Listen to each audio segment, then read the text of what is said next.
नमस्कार, मैं चलो हूं विक्रांत यादव और आप देख रहे हैं आपका अपना चैनल द स्वतंत्र। इस्लामाबाद में ईरान और अमेरिका के बीच शांति वार्ता शुरू हो चुकी है और पूरी दुनिया की नजर उस पर लगी हुई है। सबकी ध्यान इस तरफ है कि ये शांति वार्ता सफल होती है या फिर कोई पेच फंसता है। इस मसले पर बातचीत करने के लिए हमारे साथ मौजूद है देश के वरिष्ठ पत्रकार आशुतोष। आशुतोष जी, बहुत बहुत स्वागत है द स्वतंत्र पर। सर, सबसे पहले तो सर यही जानना चाहूंगा किस तरीके से इस हम्म। बातचीत को देखा जाए। सर, इस्लामाबाद में बातचीत हो रही है, अमेरिका ईरान के प्रतिनिधि, बड़े नेता पहुंच चुके हैं। देखिए विक्रांत, दुनिया में कहीं भी शांति के लिए वार्ता हो, शांति के लिए बातचीत हो, उसका स्वागत होना चाहिए, चाहे दुनिया के किसी भी कोने में हो। और ये तो एक ऐसी क्राइसिस थी जो मेरे हिसाब से सेकेंड वर्ल्ड वॉर के बाद की दूसरी सबसे बड़ी क्राइसिस मैं इनको मानता हूं। 1960 के दशक में जब क्यूबन क्राइसिस हुई थी, जब एक ऐसा लग रहा था जैसे कि सोवियत यूनियन और अमेरिका के बीच में कोई परमाणु युद्ध होने वाला है, और आखिरी मिनट पर वो क्राइसिस किसी तरीके से रिजॉल्व हो पाई थी। तो इस क्राइसिस में भी आपने देखा कि वैसे तो कहने को ये अमेरिका और इजराइल और ईरान के बीच का युद्ध था, लेकिन पूरी दुनिया इससे प्रभावित थी। भारत, जिसका इससे कोई लेना देना नहीं था, वहां भी इसका असर था। फ्रांस, जर्मनी, ब्रिटेन, सब जगह इसका असर दिखाई पड़ रहा था। फिलीपींस, इंडोनेशिया, चाइना, रशिया, कोई भी ऐसा देश नहीं था जो जो इससे इससे अछूता रहा हो। तो वैसे में शांति वार्ता कहीं भी हो, किसी भी तरीके की हो, युद्ध रोकने के लिए हो चाहे युद्ध विराम के लिए हो, उसका स्वागत होना चाहिए। और मेरे ख्याल से एक बहुत अच्छा कदम है। कम से कम अमेरिका के राष्ट्रपति डोनाल्ड ट्रंप के दिमाग में ये बात तो आई कि इस युद्ध से किसी का फायदा नहीं होने वाला है, और सबसे ज्यादा नुकसान अगर किसी का होगा तो डोनाल्ड ट्रंप के अपने पॉलिटिकल करियर का होगा, रिपब्लिकन पार्टी का होगा। और अमेरिका के अंदर जो दुनिया के अंदर जो अमेरिका की हेजेमनी है, जो प्रभुत्व है, जो वर्चस्व है, उसको बहुत नुकसान होगा।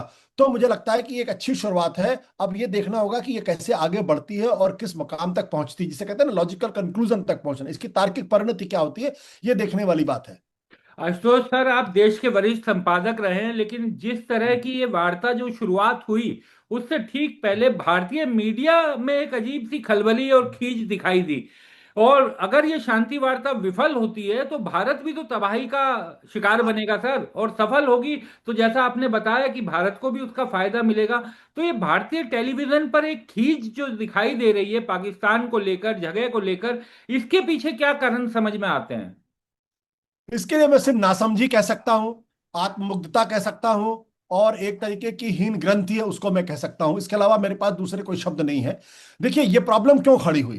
प्रॉब्लम ये खड़ी हुई क्योंकि 2014 के बाद से इस देश के अंदर एक फॉल्स नैरेटिव बनाया गया। एक एक ऐसा गुब्बारा फुलाया गया जिसमें यह दावा किया गया कि देखिए, प्रधानमंत्री नरेंद्र मोदी के आने के बाद से दुनिया के अंदर भारत का रुतबा कितना बढ़ गया है। भारत विश्व गुरु हो गया है, भारत विश्व बंधु हो गया है, भारत विश्व मित्र हो गया है।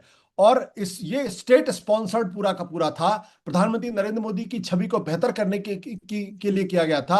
उनको एक कल्ट फिगर बनाने के लिए इसकी कोशिश की गई थी। और इस षड्यंत्र में इस देश का सारा मीडिया शामिल था, कुछ को छोड़ के। पूरा मीडिया इसमें शामिल था, कुछ को छोड़ के। कुछ अपनी अवसरवादिता की वजह से, कुछ लोग अपना करियर बनाने में लगे हुए थे, कुछ लोग जो है वो विचारधारा से प्रभावित थे, और कुछ लोग सिर्फ, जिनको कुछ समझ में नहीं आता है, वो हवा के साथ बहते हैं, ऐसे ऐसे लोग लोग इसमें शामिल थे। लेकिन इसने देश का बहुत नुकसान किया है। मैं क्यों इस बात को बड़ी मजबूती के साथ कहता हूं? इसलिए क्योंकि आपने देखा ऑपरेशन सिंदूर के दौरान वो फॉल्स नैरेटिव पूरी तरीके से जमीन पे आके गिर पड़ा। जब पहलगाम जैसा हमला भारत के ऊपर हुआ, दुर्दांत हमला हुआ, जिसके लिए पाकिस्तान की जितनी भर्त्सना की जाए उतना कम है, उसके बाद जब भारत ने ऑपरेशन सिंदूर लॉन्च किया, तो भारत के पक्ष में कितने देश खड़े हुए थे? कितने देश थे जो पाकिस्तान को कंडेम करने के लिए तैयार थे? क्यों ये हुआ? और अचानक हमने सीज फायर कर दिया, और सीज फायर का कोई तर्क नहीं दिया। क्या दिया गया कि पाकिस्तान के डीजीएमओ का फोन आया, वो गिड़गिड़ा रहा था, तो हमने मान लिया। जबकि हमारे विदेश मंत्री पाकिस्तान को बताते सुने गए कैमरे के ऊपर, उन्होंने कहा कि हमने तो पाकिस्तान की सेना से कह दिया कि हम आपके ऊपर हमले नहीं कर रहे हैं। तो ये जो दो मुहा पंथ था, और भारत का जो अकेलापन था इस पूरे ऑपरेशन सिंदूर के दौरान, उसने पूरी तरीके से भारत की विदेश नीति को खोखला कर दिया। खासतौर पर प्रधान राष्ट्रपति ट्रंप के राष्ट्रपति बनने के बाद की जो परिस्थितियां हैं, भारतीय लोगों को हथकड़ी बेड़ी में लगाकर इस देश में भेजा गया। इससे ज्यादा अपमानित करने वाली बात नहीं हो सकती थी। और हर भारतीय का खून खौलना चाहिए था इस घटना को लेकर। कोलंबिया जैसे मामूली देश ने इसकी निंदा की जब उनके लोगों के साथ इस तरीके का व्यवहार किया। हमारे हुक्मरानों के मुंह से आवाज तक नहीं निकली, और हम राष्ट्रवाद की बात करते हैं।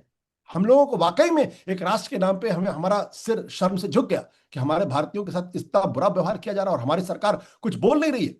इसके बाद आपने देखा ट्रंप लगातार जिस तरीके से भारत का अपमान कर रहे हैं, भारत के प्रधानमंत्री का अपमान कर रहे हैं, कुछ भी बोल रहे हैं, अंट संट बोल रहे हैं, हम देश के प्रधान नरेंद्र मोदी का करियर खत्म कर देंगे। आप सोच सकते हैं कितनी अपमानित करने वाली भाषा थी। लेकिन हमारे अंदर पाकिस्तान को लेकर एक ऐसा पूर्वाग्रह भरा हुआ है, एक ऐसा पूर्वाग्रह भरा हुआ है कि हम से निकल ही नहीं पा रहे। इस नरेंद्र मोदी सरकार की सबसे बड़ी कमजोरी यह है, बीजेपी और आरएसएस की विचारधारा की सबसे बड़ी कमजोरी यह है कि वो पाकिस्तान ऑब्सेशन से बाहर नहीं निकल पा रहे हैं। अगर आपको दुनिया के स्तर पर, अगर आपको विश्वगुरु बनना है, अगर आपको सुपर पावर बनना है, तो आप इस पिद्दी से देश पाकिस्तान से अपनी तुलना करते हर वक्त। आपको अपनी तुलना चीन से करनी चाहिए, आपको अपनी तुलना यूरोपियन यूनियन से करनी चाहिए, आपको अपनी तुलना अमेरिका से करनी चाहिए। जब आप एक पिद्दी से देश से कंपीट करेंगे तो आप क्या होंगे? अब आप पिट गए आज, क्योंकि आपकी पूरी जो ईरान वार को लेकर जो पूरी विदेश नीति थी वो क्या थी? आप युद्ध के 2 दिन पहले आप इसराइल जाते हैं। कौन है इसराइल भाई? 90 लाख का देश है, 140 करोड़ का मुल्क है भारत। हम इसराइल के पीछे जाएंगे? वहां के संसद हमारे प्रधानमंत्री को तमगे दे देगी तो हम बड़े खुश हो जाएंगे। उन इसराइल को खुश होना चाहिए अगर भारत उनको कुछ देता है। दे शुड फील गौरवान्वित। हम क्यों गौरवान्वित हो रहे हैं? आपने उनके आर्मी चीफ, उनके माफ करिए, उनके सुप्रीम लीडर का कत्ल हुआ, आपने कोई एक शब्द नहीं बोला। 165 बच्चियों का कत्ल हुआ, आपने कोई एक शब्द नहीं बोला। उनका उनका नौसैनिक बेड़ा गिरा, आपने कुछ नहीं बोला। और आप पूरी तरीके से अमेरिका और इसराइल के साथ है। और तब जब हम विश्वगुरु अपने को बताने की कोशिश कर रहे थे, वैसे में पाकिस्तान जो है वो वहां पे शांति वार्ता करा रहा। इस्लामाबाद के अंदर अमेरिकन के उपराष्ट्रपति जा रहे हैं, ईरान का डेलीगेशन वहां पे जा रहा है। तो हम कहां हैं? हम विश्वगुरु थे, हमारे बारे में तो कहा जाता था हमने यूक्रेन युद्ध रुकवा दिया। हमको कोई क्यों नहीं पूछ रहा? Turkey, Egypt, Oman, Qatar, China, America, सब पाकिस्तान से के थ्रू बात करने की कोशिश क्यों कर रहे हैं?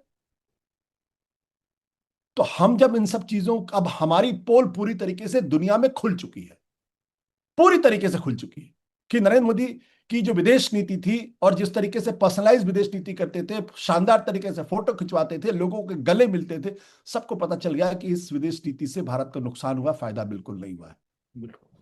अब ये कैसे एडमिट करें, इसको स्वीकार कैसे करें? ये बात तो गले ही नहीं उतर रही।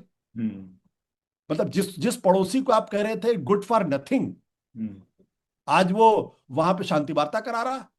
दुनिया के साथ पूरा दुनिया की मीडिया वहां पे लगी हुई है। आपने देखा भारत का कोई मीडिया वाला वहां गया है? मैंने तो नहीं देखा किसी को। इतनी बड़ी खबर हुई, कम से कम भेजना तो चाहिए। आप क्यों नहीं जा रहे वहां? खैर छोड़िए, वो तो अलग तरह का प्रश्न है। तो सर ये जो इसमें गूढ़ सवाल है विक्रांत में 10-15 सेकंड, जो गूढ़ सवाल ये है कि भारत के नरेंद्र मोदी सरकार की सबसे बड़ी असफलता यह है कि हम दुनिया को ये कन्विंस नहीं कर पाए कि पाकिस्तान एक आतंकवादी देश है। बिल्कुल हम नहीं कन्विंस कर पाए, ना ऑपरेशन सिंदूर के दौरान कन्विंस कर पाए। उसके बाद हमने डेलीगेशंस पूरी दुनिया में भेजा, सबको बताने की कोशिश की पाकिस्तान एक आतंकवादी देश है। दुनिया क्यों नरेंद्र मोदी सरकार की बातों को नहीं मानती? ये अगर हमारी डिप्लोमेसी की फेलियर नहीं है, अगर विदेश नीति की फेलियर नहीं है, और चूंकि हमारे देश का मीडिया पूरी तरीके से इस वक्त सरकार के साथ खड़ा हुआ है, बेशर्मी के साथ खड़ा हुआ, निर्लज्जता के साथ खड़ा हुआ है, इसलिए वो ये मानने को तैयार नहीं होगा, वो अपनी खींच निकालेगा।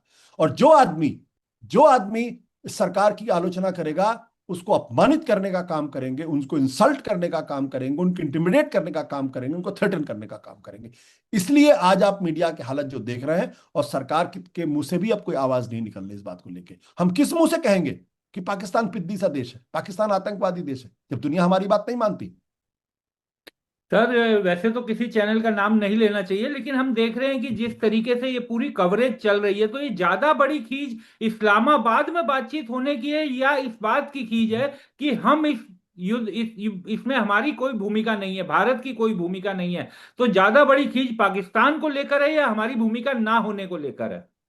नहीं, हमारी भूमिका ना होती तो भी हमको बर्दाश्त हो जाता। हम्म। हम जिसको आतंकवादी देश कह रहे थे, जिसको रोग स्टेट कह रहे थे, जिसको हम कह रहे थे कि ये तो गुड फॉर नथिंग है, पिद्दी का शोरबा भी नहीं है, जब वहां वार्ता हो रही है तो ये हम हमारे लोगों को बर्दाश्त नहीं हो रहा। मैं बार बार कहता हूं, पाकिस्तान एक आतंकवादी देश है। बिल्कुल। एक बिल्कुल। भारतीय होने के नाते हम सब लोगों को का खून खौलता है जब हमारे यहाँ आतंकवादी गतिविधियां पाकिस्तान स्पॉन्सर्ड करता है। हम्म। हमारे लोगों का, हमारे हमारे देश को के दो टुकड़े तीन टुकड़े करने की उसने पूरी कोशिश की, कश्मीर को हमसे अलग करने की कोशिश की, पंजाब को हमसे अलग करने की कोशिश की, और अब पिछले दिनों बांग्लादेश को उकसा के उसने हमारे हमारे खिलाफ काम करने की कोशिश की है। हम्म। उस वो हमारे बराबर नहीं है, लेकिन अगर हमने अपनी विदेश नीति को ठीक तरीके से संचालित किया होता, हमने अगर इजराइल और अमेरिका के युद्ध में अपने को इक्वी डिस्टेंस मेंटेन किया होता, तो हम आइडियली प्लेस्ड थे इस पूरी वार्ता को कराने के लिए, क्योंकि हमारी ईरान से भी रिश्ते अच्छे थे, हमारे इजराइल से भी रिश्ते अच्छे थे, और हमने अमेरिका से भी अपने रिश्ते ठीक करने की कोशिश। हालांकि हमारे हमारे अमेरिका से रिश्ते पिछले दिनों बहुत बिगड़े हुए हैं, बहुत बिगड़े। लेकिन हम अगर मीडिएशन नहीं भी करते तो एक सम्मानजनक स्थिति में होते। आज पूरी दुनिया क्या कह रही है हम्म। कि हम अमेरिका और इसराइल के साथ हैं। वो इसराइल जिसने गाजा में घुस के 72,000 लोगों का कत्ल किया। 7 अक्टूबर की जो घटना थी वो घृणित घटना थी, हम्म। लेकिन उसका उसका उसका बदला आप ऐसे लेंगे कि 60,000 से ज्यादा निर्दोष औरतों को, बच्चों को मार के लेंगे आप, जेनोसाइड करेंगे, खुलेआम जेनोसाइड करेंगे। उस नेतन्याहू के साथ मैं खड़ा होना पसंद नहीं करूंगा, जिसको इंटरनेशनल कोर्ट ऑफ जस्टिस ने वॉर क्रिमिनल घोषित कर रखा है, जिसके खिलाफ अरेस्ट वारंट इशूड है, वो जा नहीं सकता, हम्म। और हम उसके साथ खड़े होकर गौरवान्वित महसूस करते हैं। तो ये हमारी असफलता है। और खींच सबसे बड़ी इस बात को लेकर यह है कि दुनिया हमारी बात को सुन नहीं रही है, कोई पाकिस्तान को आतंकवादी देश नहीं मान रहा है। अगर ये हमारी सरकार की असफलता नहीं है तो फिर क्या है असफलता? हम्म। हमने क्यों अपने डेलीगेशंस भेजे? हम क्यों नहीं दुनिया को बता पाए कि पहलगाम पे दुर्दांत हमला पाकिस्तान ने कराया था, और पाकिस्तान के खिलाफ किसी तरीके का कोई व्यवहार दुनिया के किसी देश को नहीं करना चाहिए? यह अगर हम इस बात को नहीं बता पाए हैं तो हमारी गलती है। हम पाकिस्तान को क्यों जिम्मेदार ठहराएंगे? हमें अपने अंतर्मन में झांकना चाहिए था। हमारे प्रधानमंत्री अटल बिहारी वाजपेयी थे, जब इराक वॉर हो रहा था तो जॉर्ज बुश बार बार फोन कर रहे थे, और अटल बिहारी वाजपेयी ने साफ तौर पर कह दिया कि हम इस युद्ध में आपका साथ नहीं दे सकते। हम्म। ये हिम्मत थी हमारी, ये हमारी हिमाकत थी।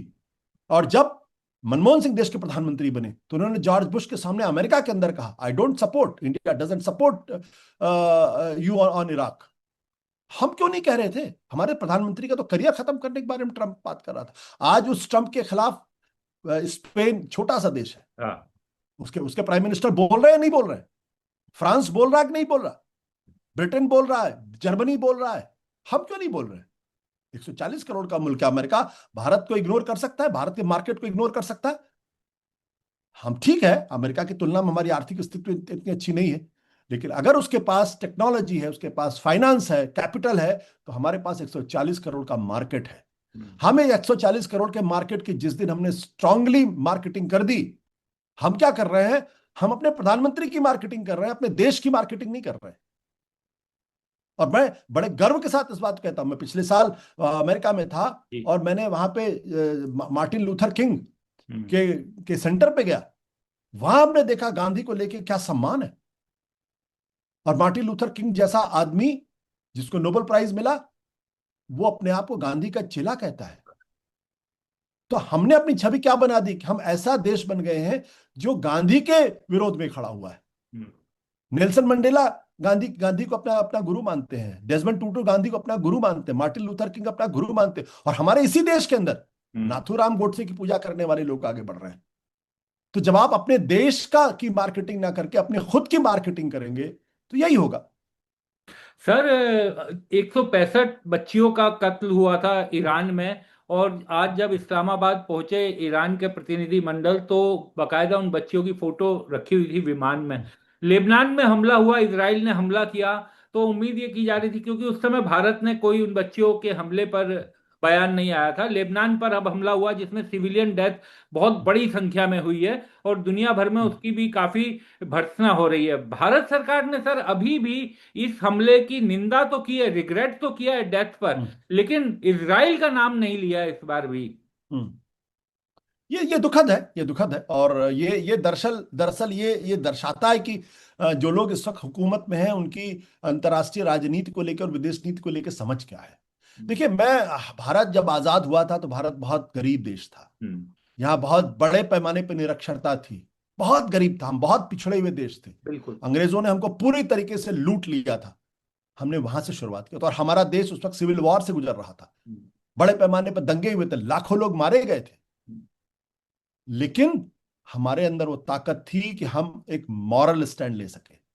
हम सही को सही कहने की हमारी ताकत थी, गलत को गलत कहने की ताकत थी।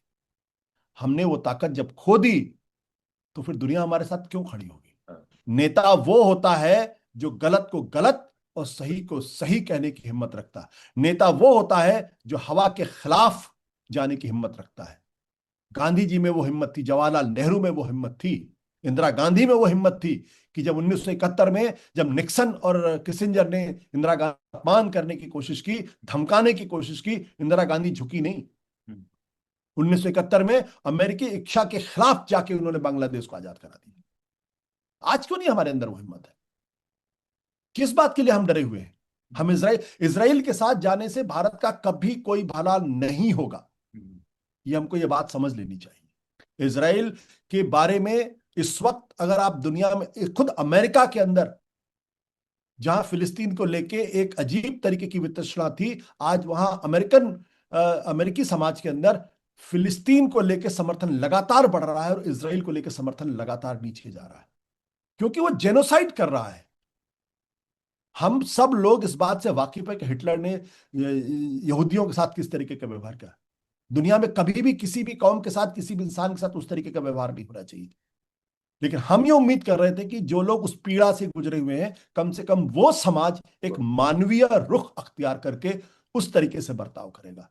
जो आतंकवादी घटना हुई 7 अक्टूबर की, वो निंदनीय है। उसके लिए जो भी सजा मिलनी चाहिए मिले, लेकिन उसका बदला यूं तो नहीं होगा कि आप पूरी की पूरी आबादी को आप फ्लैट कर दे, कत्ल कत्ल गारत कर दे। आप 70,000 लोगों को आपने मारा है, 70,000, और लेबनान में घुस के भी अब वही काम कर रहे हैं, वही काम कर रहे हैं। आतंकवादियों को मारिए ना, किसने कहा हाँ आतंक? बिल्कुल। क्या भारत कल इस्लामाबाद में घुस के मारे?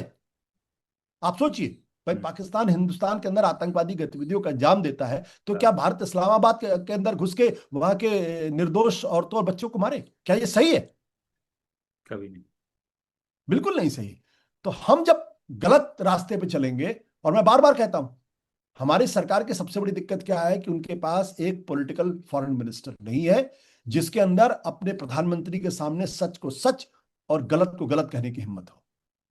सर एक चीज और समझना चाहूंगा आपसे कि इस युद्ध में शांति वार्ता में नेतन्याहू को काबू कर पाएगा अमेरिका, इस पर भी काफी कुछ टिका हुआ है। और नेतन्याहू के सामने दिक्कत जो समझ में आ रही है कि वो युद्ध से निकलना नहीं चाहते, क्योंकि एक तो उनके खिलाफ अब ट्रायल शुरू हो जाएगा कल से, और दूसरा 6 महीने बाद चुनाव है। तो नेतन्याहू क्या काबू में आ पाएगा? क्योंकि सबसे बड़ा सवाल यही है कि अगर वो उसे संतुष्ट नहीं कर पाए या उसे काबू नहीं कर पाए तो शांति वार्ता का सफल हो पाना बड़ा मुश्किल है। देखिए विक्रांत, बिना अमेरिका के इसराइल का कोई अस्तित्व ही नहीं है। हम्म। जिस दिन अमेरिका, क्योंकि अमेरिका ने इसराइल क्यों क्यों खड़ा किया? हम्म। क्योंकि अमेरिका जैसे इसने साउथ एशिया के अंदर उसने पाकिस्तान को क्यों खड़ा किया, हम्म। या मिडिल ईस्ट के अंदर उसने इसराइल को क्यों खड़ा किया? क्योंकि उसको उस एरिया के अंदर अपना प्रभुत्व जताना है, अपने प्रभुत्व को स्थापित किए रहना है। हम्म। तो वो अपने प्रभुत्व को जो स्थापित करने के लिए उसने इसराइल को चुना। हम्म। उसको जिस दिन अमेरिका इसराइल को फाइनेंशियल सपोर्ट करना बंद कर देगा, कैपिटल सपोर्ट करना बंद कर देगा, पॉलिटिकल सपोर्ट करना बंद करेगा, डिप्लोमेटिक सपोर्ट करना बंद करेगा, मिलिट्री सपोर्ट करना बंद करेगा, और साथ ही साथ उसको अगर वो आर्मामेंट्स देना बंद कर देगा, उस दिन इसराइल कुछ नहीं है। हम्म। इसराइल कुछ भी नहीं है। इसराइल इसराइल मोसाद मोसाद जितना करता है बस उतना ही है, उससे ज्यादा कुछ नहीं है वो। और मोसाद को भी सीआईए सपोर्ट करती। 90 लाख लोगों का देश है। हमारी पूरी सहानुभूति उस हाँ। कम्युनिटी के साथ है। जिस जिस तरीके से यहूदियों के साथ बर्ताव हुआ दुनिया में, वो नहीं होना चाहिए। हम्म। लेकिन बिना अमेरिका के इसराइल कुछ नहीं है। मैंने तो 3 दिन पहले इस पर बाकायदा अपने चैनल पे हाँ। कहा था कि अमेरिका अगर अगर वो कह देगा तो एक आध दिन जरूर इसराइल छटपटाएगा, लेकिन अंततः इसराइल को भी युद्ध विराम मानना पड़ेगा। हम्म। और एग्जैक्टली वही हुआ। लेबनान के अंदर भी घुस के उसने 300 लोगों को मारा, हम्म। लेकिन उसके बाद आप देखिए, क्योंकि इसराइल को भी मालूम है अकेले अगर वो लड़ेगा तो वो कुछ नहीं कर पाएगा, मिडिल ईस्ट में उसकी कोई कोई हैसियत नहीं बचेगी। तो बिना अमेरिकी सपोर्ट के वो कर ही नहीं सकता, इसलिए मुझे इसमें कभी कोई संदेह नहीं था। हाँ, कुछ लोगों को इस बारे में संदेह था। मेरा कहना है कि आपको अगर खबर पकड़नी है तो उसकी पॉलिटिक्स को पकड़िए। ऐसा नहीं है कि ट्रंप ये युद्ध हार गए, लेकिन दिक्कत ट्रंप की यह है कि अगर वो इस युद्ध को कंटिन्यू करेंगे तो उनकी पार्टी, रिपब्लिकन पार्टी, जमींदोज हो जाएगी अमेरिका के अंदर। ट्रंप का पॉलिटिकल करियर खत्म हो जाएगा। पिछले एक साल के अंदर जब से राष्ट्रपति बने हैं 29 ऐसी स्पेशल इलेक्शंस हुए हैं, जो बाई इलेक्शंस वहां कहते हैं, जो battle ground state, Republican state में जहां हारे हैं। खुद पॉम बीच डिस्ट्रिक्ट के अंदर जहां पर ट्रंप का अपना घर है, वहां पे वो चुनाव हारे हैं। आज की तारीख में ट्रंप के जो अप्रूवल रेटिंग अमेरिका में सेकेंड वर्ल्ड वॉर के बाद दूसरे टर्म के प्रेसिडेंट के लिए लोवेस्ट एवर है, लोवेस्ट एवर। उनके जो अपने कट्टर समर्थक है, टकर कार्लसन जैसे लोग, जो रोगन, टकर कार्लसन, एलेक्स जोन्स, जो उनके कट्टर समर्थक माने जाते थे, आज वो कहते हैं this man is sick, he needs to be removed. ये वर्ड यूज किया जा रहा। अगर आप कभी एलेक्स जोन के अगर आप ट्विटर हैंडल पे जाएंगे तो आपको वो मिल जाएगा आपको। टकर कार्लसन कह रहा है ये कौन आदमी है, ये अमेरिका फर्स्ट की बात करता है तो इसराइल फर्स्ट की बात कर रहा। उनके अपने जो एडवोकेट जनरल्स हैं, पैम बॉन्डी, उनका इस्तीफा लिया गया। उनका जो आतंकवाद विरोधी संगठन के जो सेंटर के जो चीफ थे, उसने अपने पद से इस्तीफा दिया। दो आर्मी चीफ को इस्तीफा दिलवाया गया। खुद वाइस प्रेसिडेंट इस युद्ध के साथ नहीं दिखाई पड़ते। उनकी जो इंटेलिजेंस चीफ है तुलसी गबार्ड, वो इस युद्ध में इनके साथ खड़ी नहीं है। रिपब्लिकन्स का एक अभी पिछले दिनों ब्रीफिंग की गई है, पेंटागन की तरफ से ब्रीफिंग की गई, तो जो रिपब्लिकन्स के जो चीफ थे उस काउंसिल के, उनका नाम है रोजर्स, उन्होंने बाहर निकल के कहा कि किस तरीके की बातें की जा रही है यहाँ पे, हमको सच्ची बात नहीं बताई जा रही। विद इन रिपब्लिकन्स ट्रंप का अपना बेस धीरे धीरे कम होता जा रहा है। विद इन रिपब्लिकन्स आज से एक महीना पहले, युद्ध शुरू होने के पहले, जो अप्रूवल रेटिंग इनकी 77 थी वो घट के अब 62 आ गई। विद इन रिपब्लिकन्स की बात कर रहा हूं। अमेरिका के अंदर इस वक्त जो प्राइस राइज है वो तकरीबन 30% बढ़ चुका है। बिल्कुल। जो पर गैलन है वो $4 पहुंच चुका है। अगर यही हालत रहा तो अगले 6 और एक बात और बता दूं, वहां पे इस वक्त डिबेट ये चल रही है कि ये आदमी अपना मानसिक संतुलन खो बैठा है and he is not fit to be the president. तो डिबेट ये हो रही है कि अमेरिकन संविधान के 25th अमेंडमेंट के धारा 4 को इन्वोक किया जाए। 25th अमेंडमेंट का धारा 4 ये कहता है कि अगर अमेरिका के प्रेसिडेंट इनकैपेबल हो जाते हैं, इनएलिजिबल हो जाते हैं, इनकैपेसिटेट हो जाते हैं, तो कैपिटन तो जो उनकी कैबिनेट है वो मेजॉरिटी से फैसला कर सकती है, लेड बाय वाइस प्रेसिडेंट, कि प्रेसिडेंट को हटा दिया जाए और उनकी जगह पे वाइस प्रेसिडेंट जो है वो एक्टिंग प्रेसिडेंट हो जाते हैं। और अगर 4 दिन के अंदर, मतलब जो जिस दिन ये इन्वोक किया गया उसके 4 दिन के अंदर अगर अमेरिकन प्रेसिडेंट ये फिर कहता है कि no I am capable enough to lead, तो फिर वो प्रेसिडेंट हो जाते हैं। लेकिन अगर कैबिनेट दोबारा अगर पास कर देती है 4 दिन के अंदर, विद इन 4 days, कि he is not fit to be the president, तब उस पर कांग्रेस में सुनवाई शुरू होती है। ये डिबेट वहां चल रही है कि उनकी कैबिनेट खुद उनको अपने पद से हटा दे। ये मुश्किल काम है, लेकिन जब ये डिबेट शुरू हो गई, इसका मतलब तो ये बात हमको यहाँ हिंदुस्तान में बैठ के पता चले तो ट्रंप को नहीं पता होगी। बिल्कुल, उनको भी तो पता होगी ना ये बात चल रही है। तो जो वो घुटनों पे आके अमेरिका जो ईरान से बात कर रहा है, वो क्यों करा? युद्ध का एक भी मकसद पूरा नहीं हुआ। पहला मकसद क्या था? Regime change. दूसरा मकसद क्या था? जिनकी जो परमाणु हथियार है उनको खत्म करना। तीसरा मकसद क्या था? लॉन्ग रेंज या बैलिस्टिक मिसाइल्स को खत्म करना। चौथा मकसद क्या था? उनकी जो यूरेनियम एनरिचमेंट की कैपेसिटी वो खत्म करना। क्या रिजीम चेंज हुई? क्या न्यूक्लियर परमाणु प्रोजेक्ट खत्म हुए उनके?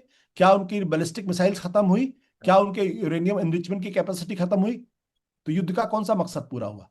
उल्टे आप फंसे हुए हैं। और अमेरिकन इंटेलिजेंस की रिपोर्ट ये कहती है, जो पिछले दिनों पब्लिक में आई थी, कि आज भी ईरान के पास 50% उनका शस्त्र सुरक्षित है। 45,000 ड्रोन आज भी उनके पास, 45,000 ड्रोन, जस्ट इमेजिन।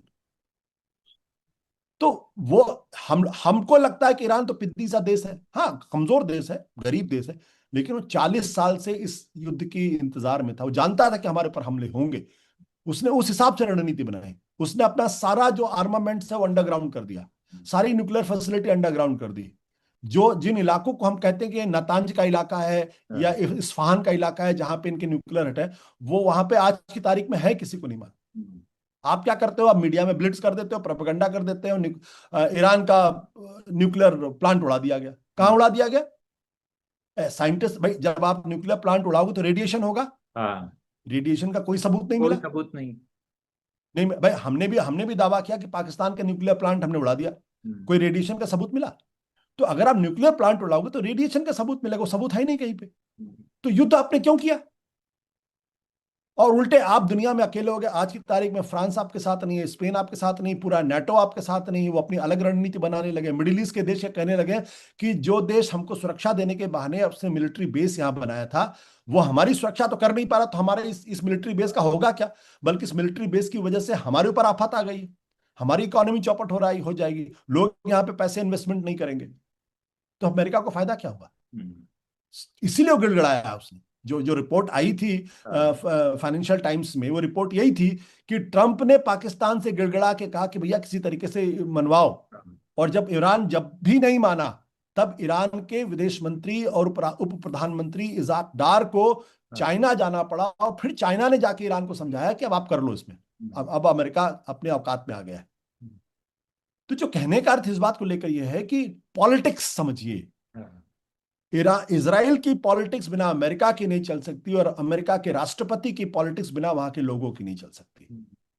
तो चूंकि अमेरिका में ट्रंप को लेके एक उनके अपने बेस में एक बड़ी दरार पैदा हो गई है। लोग ये कहने लगे कि इस आदमी का मानसिक संतुलन बिगड़ गया है, हम्म। इसलिए वो युद्ध रोक रहा है। और अगर वो युद्ध रोक रहा है तो इसराइल की इतनी हिम्मत नहीं कि बिना अमेरिकी सपोर्ट के वो इस युद्ध में कूदता रहे। और आपने बिल्कुल सही कहा, हम्म। वहां पे जो इस वक्त केसेस चल रहे हैं, केस 1000, केस 2000, केस 4000, हाँ। जिसमें कि बेंजामिन नेतन्याहू और उनकी पत्नी फंसे हुए हैं। हाँ। 1,95,000 डॉलर से लेकर 3 लाख डॉलर का जो गिफ्ट उन्होंने लिया है, उसमें फंसे हुए हैं। इसके अलावा एक टेलीकॉम कंपनी को फायदा पहुंचाने के लिए उन्होंने अपने नियम में बदलाव किए थे, रेगुलेटरी मैकेनिज्म को मैनिपुलेट किया था, उसमें फंसे हुए हैं वो। और हमारे हिंदुस्तान की तरीके से नहीं कि वहां सारे अधिकारी जो है वो पैरों में पड़े हुए हैं और जुडिशरी की हालत खराब है। हम्म। वहां की अपनी इंडिपेंडेंट एजेंसीज ने इन्वेस्टिगेट किया है, पूरी रिपोर्ट तैयार की है, और जुडिशरी इस केस को आगे बढ़ा रही है। और आपको याद होगा 2023 में बहुत बड़ा आंदोलन नेतन्याहू के हाँ। खिलाफ हुआ था तेल अवीव में।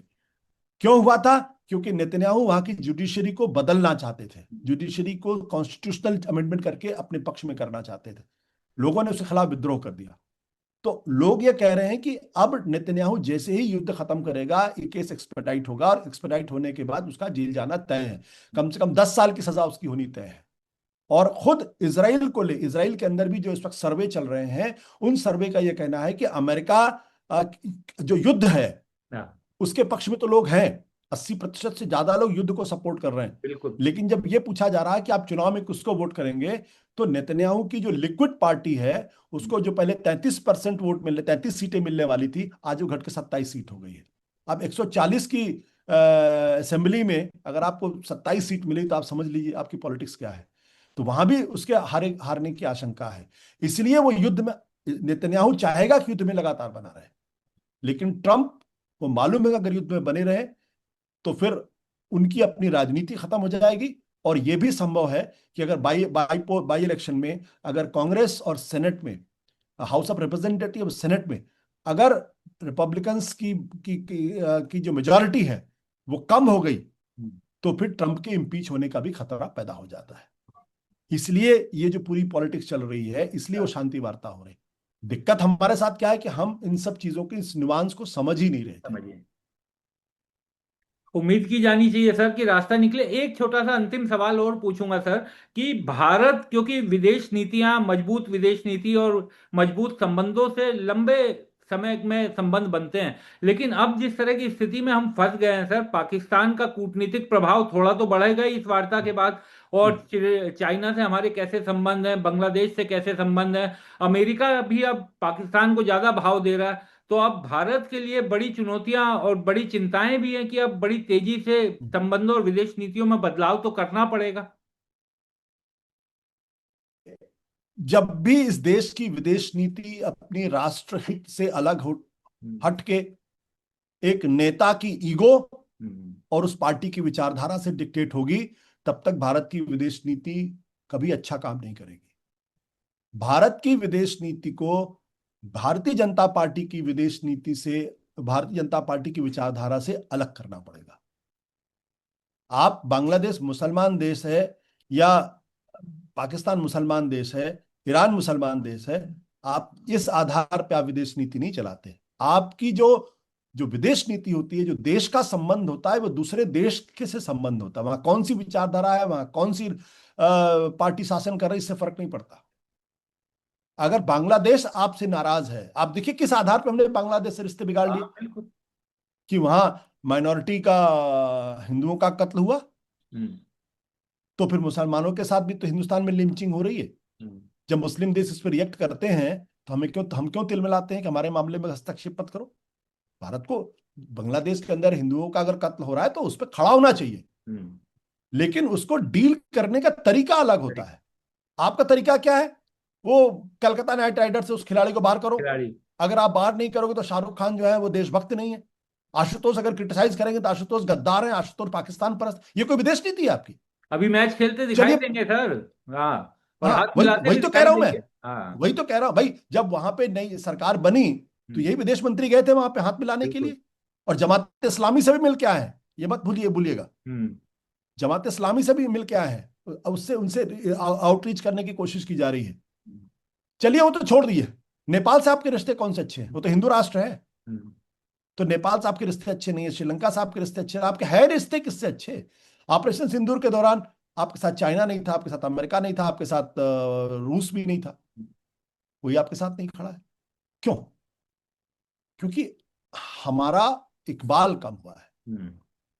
जो हिंदुस्तान का, जो हमारी ताकत क्या थी? हमारी ताकत थी हमारी हमारी 140 करोड़ की आबादी, हमारी ताकत थी हमारी डेमोक्रेसी, हमारी ताकत थी हमारी स्पिरिचुअल एंड मॉरल लीडरशिप। इसलिए तीसरी दुनिया के जब गुट निरपेक्ष आंदोलन था, हम उसकी अगुवाई कर रहे थे। नेहरू, गांधी, इंदिरा गांधी की को गाली देना बहुत आसान काम, उनका चरित्र हनन करना बहुत आसान काम है, लेकिन उनके पासंग भी खड़े होना बहुत मुश्किल काम है। कम से कम अब मेरे दिमाग में बात बिल्कुल क्लियर है। बिल्कुल सही। नकल करके कोई आदमी महान नहीं हो सकता, या महानता का ढोंग करके कोई आदमी महान नहीं होता। महान आपकी अपनी काबिलियत होती, वो आपको बनाती है।